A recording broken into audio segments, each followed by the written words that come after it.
Welcome to the audio version of our newest report. We hope you enjoy it. SEO poisoning to domain control, the Gootloader saga continues. Key takeaways. In February 2023, we detected an intrusion that was initiated by a user downloading and executing a file from a SEO poison search result, leading to a Gootloader infection. Around 9 hours after the initial infection, the Gootloader malware facilitated the deployment of a Cobalt Strike beacon payload directly into the host's registry, and then executed it in memory. The threat actor deployed System BC to tunnel RDP access into the network, which aided in compromising domain controllers, backup servers, and other key servers. The threat actor conducted an interactive review of sensitive and confidential files using RDP. However, we have been unable to confirm whether any data was actually exfiltrated. The DFIR report services. We provide a range of services including private threat briefs, which includes 50+ private reports annually. Another service we provide is our threat feed, specializing in tracking command and control frameworks such as Cobalt Strike, Metasploit, Sliver, and more. We also offer a private rule set which consists of exclusively curated rules using insights derived from private threat briefs and other internal cases. We invite you to reach out for a personalized demo of our services via our Contact Us page. Case summary. The intrusion started in February 2023 when a user conducted a search for implied employment agreement. The people behind Gootloader frequently exploit terms related to contracts and agreements for search engine optimization poisoning. In this instance, the user encountered a SEO poisoned result and clicked on it. This action directed them to a compromised website that mimicked a user forum. On this web page, a deceptive link enticed the user to download what was supposed to be an employment agreement. Upon opening the received zip file, the user saw a JavaScript file bearing a name similar to their initial search term. Clicking on this file triggered the Gootloader malware execution process. This led to the creation of a new JavaScript file within the user's app data folder. To ensure its continuous operation, Gootloader established a scheduled task to run this newly created file, incorporating a logon trigger for persistence. The sequence ends with the execution of an obfuscated PowerShell script, which calls another PowerShell script. This script performs some basic discovery of information about the host using built-in PowerShell commandlets and WMI queries. The script then reaches out to a rotating list of remote endpoints. Around 9 hours after the initial execution, one of the remote endpoints responded to the Gootloader malware, providing a download that was written to 2 registry keys.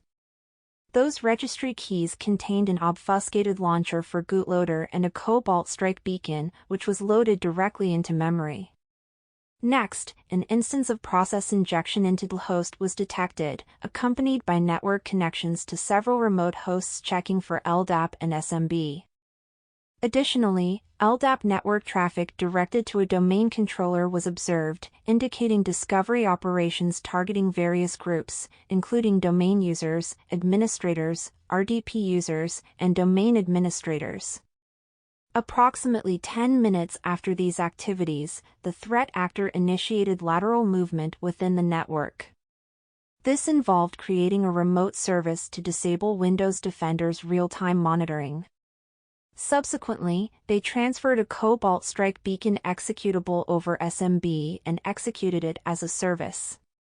Following this, additional process injections and access to the LSAS memory were observed on the compromised hosts. The threat actor continued trying this method to move to various workstations and domain controllers. However, on the domain controllers, Windows Defender remained operational and successfully thwarted the attempts to launch the beacons. Despite these setbacks, the attacker continued their efforts from a compromised workstation, utilizing PowerView to conduct additional discovery tasks. To breach the domain controller, the threat actor adjusted their strategy. They introduced a new PowerShell script onto a workstation and executed it, which was a PowerShell implementation of SystemBC. This script initiated communication with a command and control server and established persistence by creating a registry run key. Following this setup, the threat actor executed multiple commands through remote services on a domain controller to ensure RDP access was enabled. They then logged into the machine over RDP by routing the connection through the infected workstation using SystemBC. Having gained access to the domain controller, the threat actor transferred a text file containing a series of commands through their RDP session aimed at further attempts to disable Windows Defender. Despite these efforts, their attempt to deploy a PowerShell beacon seemed to be unsuccessful. Not deterred, they proceeded to install Advanced IP Scanner on the domain controller and initiated a network scan. While that was running, they explored a remote file share, during which they accessed a document containing password-related information. The threat actor next turned their attention to a backup server, utilizing Windows Remote Management to execute multiple commands, ensuring that RDP access to the server was enabled and open. After ensuring RDP was available, they connected to the server via RDP and proceeded to review the backup configurations for the environment. During this time, they also deployed the SystemBC PowerShell script on the server. After this activity, there was a noticeable lull in the threat actor's actions, with no significant activities recorded for the next 5 hours. Upon returning, the threat actor resumed accessing hosts over RDP. The threat actor resumed their search for sensitive information by looking through file shares for documents pertaining to passwords, while operating from the backup server.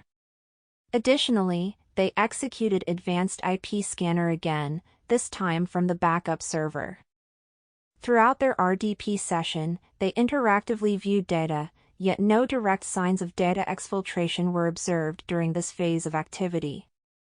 After this, the threat actor's presence on the network ceased, and they were not detected again prior to being evicted from the network. The next section of the report is unavailable in audio format. We suggest accessing it through a computer at your convenience. You'll find the link to the report in the description. End of report. Your feedback is invaluable to us, and we want to show our appreciation. We're offering an exciting opportunity for 2 lucky individuals who share their thoughts with us to win some fantastic free swag. Simply submit your feedback through the form in the details, and you'll automatically be entered into our draw. It's our way of saying thank you for helping us improve and grow. Winners will be selected randomly and notified directly. Thank you for listening.